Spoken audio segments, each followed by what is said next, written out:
Typo sa accounting, malaking gastos yan. True story. One business owner shared to me this not so funny story. One time, may na-invoicean silang kliyente manually. Imbes na 1,200, naging 12,000.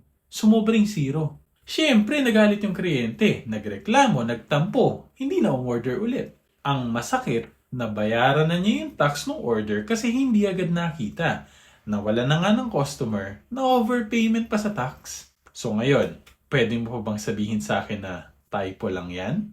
Automation is cheaper than mistakes. Bawas na yung time sa manual encoding. Protektado ka pa sa mga errors that may cost you money, integrity, and trust.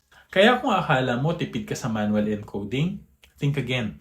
The hidden cost of mistakes is bigger than you think.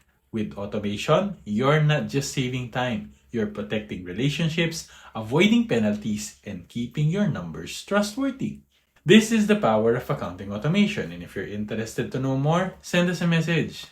Laging tandaan, basta accounting, i-automate na yan.